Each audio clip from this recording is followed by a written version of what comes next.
پرسوں یہ حدیث میں نے پڑھی ابن ماجہ میں کہ ملک الموت کہتا ہے ایتھا النفس الخبیثہ کانت فی الجسد الخبیث، اے خبیث روح جو خبیث جسم میں تھی، اخرج باہر آؤ۔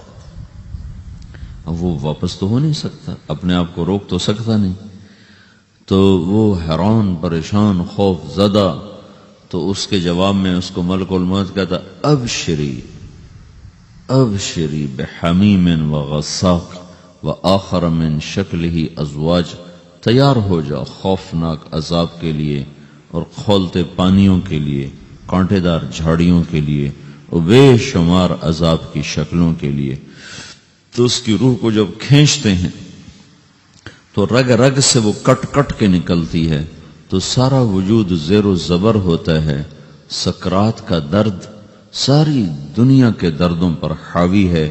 جب اس کی روح نکلتی ہے اور اس کو لے کر آسمان پر چلتے ہیں تو دروازے پر پہنچتے ہیں تو اندر سے فرشتے پوچھتے ہیں کون ہے؟ کہتے ہیں فلاں فلاں کا بیٹا ہے۔ کہا نفس خبیثہ فی الجسد الخبیث، یہ تو وہی بدماش ہے جو بدماش جسم میں تھا، یہ وہ بدبخت روح ہے جو بدبخت جسم میں تھی، اس کے لیے آسمان کے دروازے نہیں کھول سکتے، اسے واپس کر دیا جائے۔ تو آسمان کے دروازے لا تفتح لهم ابواب السماء ولا يدخلون الجنة حتى يلج الجمل في سم الخياط، کہ ان کے لیے آسمان کے دروازے نہیں کھلیں گے اور ان کے لیے جنت کے دروازے نہیں کھلیں گے، پھر یہ وہاں سے نیچے گرائے جاتے ہیں جو اللہ کا قید خانہ ہے سجین، وما ادراک ما سجین کتاب مرقوم، وہ تمہیں خبر نہیں کہ وہ کیا خوفناک قید خانہ ہے جو اللہ تعالیٰ نے بنایا ہے، اسے وہاں دھکیل دیا جاتا ہے۔ پھر قیامت تک اس کے لیے انتظار کی گھڑیاں ہیں اور عذاب کی شدت ہے۔ اور جب کوئی نیک آدمی اللہ تعالیٰ کے دربار میں جانے کا اس کا وقت آتا ہے تو اللہ تبارک و تعالیٰ فرماتے ہیں ان الذین قالوا ربنا اللہ ثم استقاموا تتنزل علیہم الملائکۃ الا تخافوا ولا تحزنوا وابشروا بالجنۃ التي كنتم توعدون نحن اولیاؤکم فی الحیاۃ الدنیا وفی الآخرہ ولکم فیہا ما تشتہی انفسکم ولکم فیہا ما تدعون نزل من غفور الرحیم۔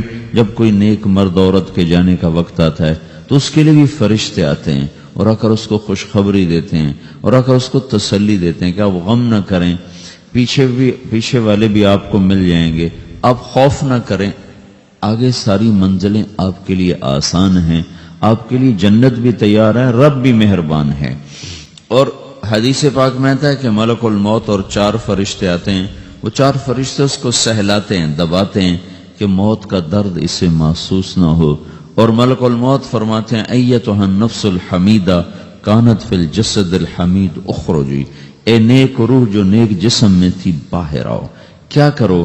وابشری بروح وریحان ورب راض عنک غیر غضبان، آپ کو بشارت ہو آپ کے لیے جنت تیار ہو چکی ہے اور وہاں کی ساری نعمتیں آپ کے لیے میسر ہو چکی ہیں اور اللہ آپ پہ راضی ہو چکا ہے اور اللہ آپ پہ خوش ہو چکا ہے۔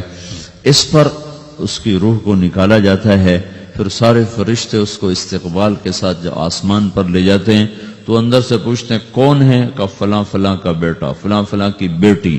کہتے ہیں نفس حمیدہ فی جسد حمید، یہ تو نیک روح تھی جو نیک جسم میں تھی، مرحبا بہی، اس کو ہم سب استقبال کس کا کرتے ہیں، اور ایک دم آسمان کے دروازے کھلتے ہیں، پھر وہ پہلا دوسرا تیسرا چوتھا سارے آسمان پار کرتا ہوا اللہ پاک کے عرش کے نیچے کے جا کر، مرد ہے یا عورت، وہاں جا کر سجدے میں سر رکھتا ہے اور اللہ تعالیٰ فرماتے ہیں ہاں اس نے ہمیں خوش کیا، ہم اسے خوش کریں گے، اور اس کو عافیت کے ساتھ وہاں آسمان میں، پہلے آسمان سے لے کر اللہ کے عرش تک یہ سب ویٹنگ روم بنے ہوئے جہاں اللہ اپنے اپنے درجات کے مطابق جنت والوں کو ٹھہراتا ہے، اور وہ انتظار گاہ ہے اور وقت ختم ہو جاتا ہے، لہذا انتظار کی جو تکلیف ہے وہ بھی ختم ہو جاتی ہے۔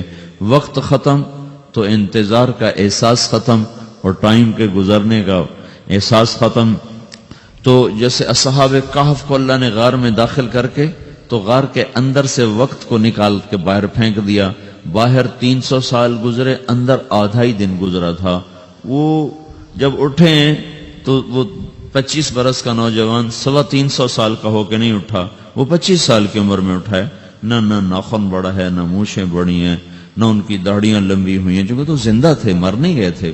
تو زندہ کے تو بال بھی بڑھتے ہیں، ناخن بھی بڑھتے ہیں، لیکن وہ اس طرح اٹھے کہ 300 برس گزر گئے اور 25 برس کا نوجوان 25 سال کی عمر میں اٹھا ہے، 20 برس کا 20 برس کی عمر میں اٹھا ہے۔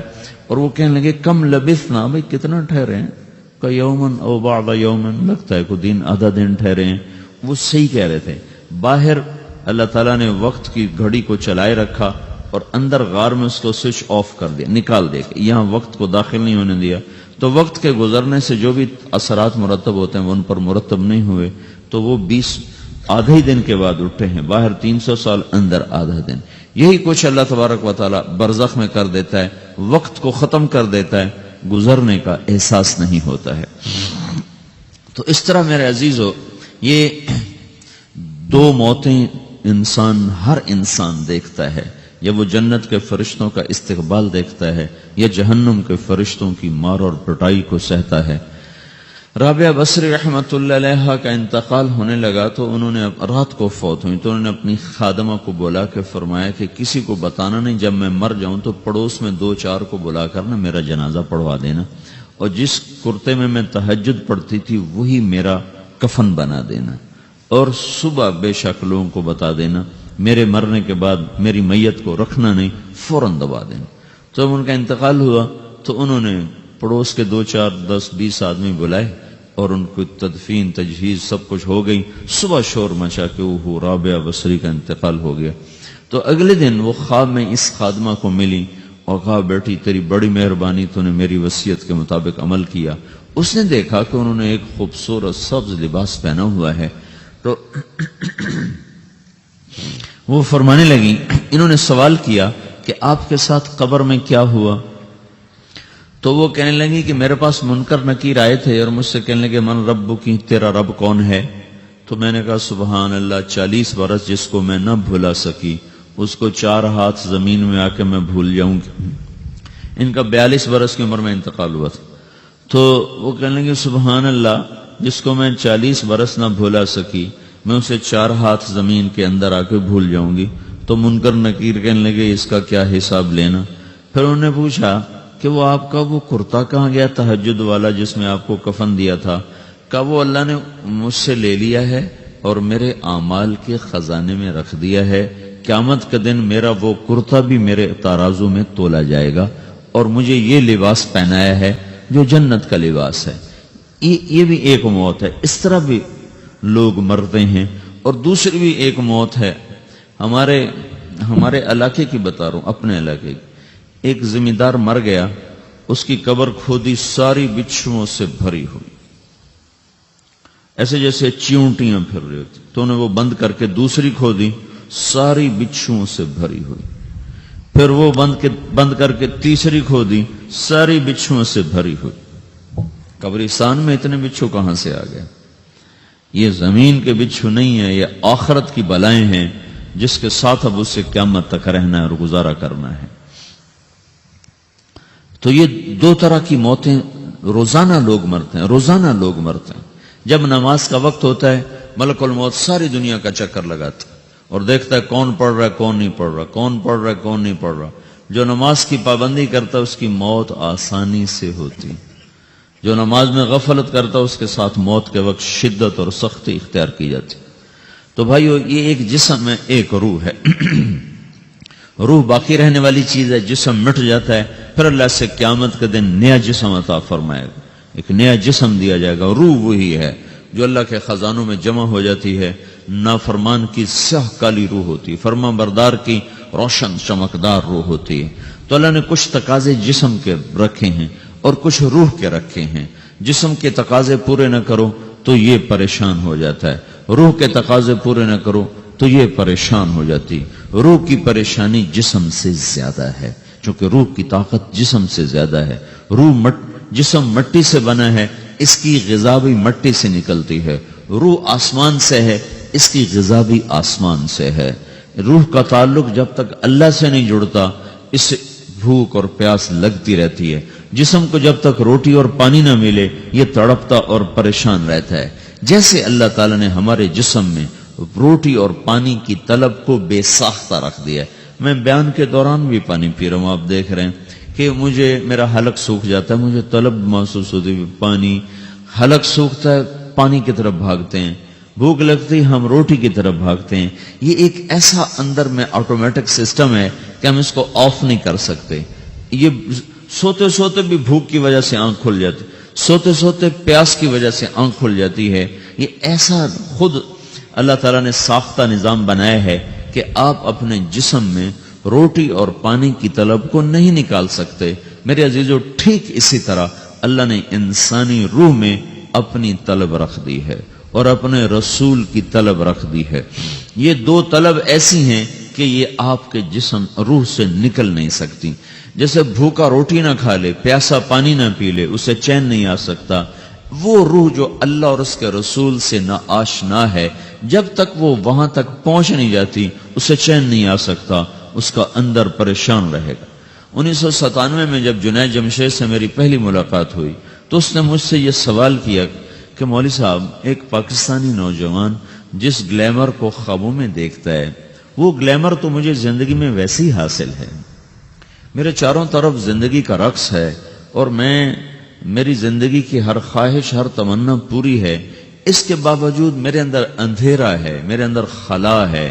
مجھے لگتا ہے میں وہ کشتی ہوں جس کا کوئی ساحل نہیں، جس کی کوئی سمت نہیں، جس کا کوئی گھاٹ نہیں. یہ کیوں ہے؟ میرے ساتھ تو ایسا نہیں ہونا چاہیے. ایک عام لڑکا تو کہتا ہے ہائے کاش یہ ہوتا، اس کو وہ نہیں ہو رہا تو پھر وہ پریشان ہے، ہائے یہ ہوتا، ہائے وہ ہوتا. تو میں تو ہائے نہیں کرتا ہوں، میری تو ہر لذت اور خواہش میرے سامنے تشتری میں سجا کے پیش کی جا رہی.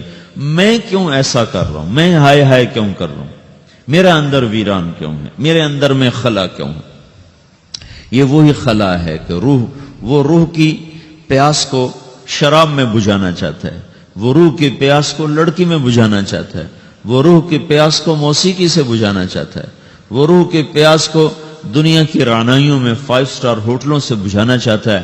روح کیا جانے روٹی کیا ہے، شراب کیا ہے، پانی کیا ہے، عورت کیا ہے، موسیقی کیا ہے، گھنگرو کیا ہے، پائل کیا ہے، چھنکار کیا ہے. روح کو ان چیزوں کی کیا خبر؟ امریکہ میں ہماری ایک جماعت تھی تو 4 لڑکے 2 لڑکیاں، 4 لڑکیاں 2 لڑکے مسلمان ہیں. تو ایک لڑکے کا نام رکھا تھا ابراہیم، اور اس کو جب پڑھایا نا کلمہ، انہوں نے کہا ہائے، انہوں نے کہا ہائے، اور دونوں ہاتھ یہاں رکھے سینے پر، دل پر، کہا ہائے. تو ہمارے ساتھی ہیں ڈاکٹر اختر، وہ کہنے لگے کیا ہوا کیا ہوا؟ کہنے لگا جب سے ہوش سنبھالا یہ جگہ خالی تھی، یہ تیرے کلمہ پڑھانے پر بھر گئی ہے کہ میری خوشی سے ہائے نکل گئی. یہ جگہ خالی رہے گی، یہاں شراب نہیں پہنچ سکتی، یہاں نغمہ اور موسیقی نہیں پہنچ سکتی، یہاں تالے لگے ہوئے ہیں، یہاں تک کوئی آواز نہیں جا سکتی. دل کے تاروں پر ایک ہی نغمہ چڑھ سکتا ہے اور وہ اللہ کی یاد کا ہے اور اللہ کی محبت کا ہے اور اللہ کے رسول کی محبت کا ہے. باقی کوئی مزراب ایسا نہیں جو ان تاروں کو چھیڑ سکے. باقی کوئی چیز، آواز ایسی نہیں جو دل کی دنیا پر جا کر دستک دے سکے. یہاں بند دروازے ہیں، یہاں صرف اللہ پہنچے گا، اللہ کے رسول کا تعلق پہنچے گا، باقی کوئی چیز یہاں نہیں جا سکتی.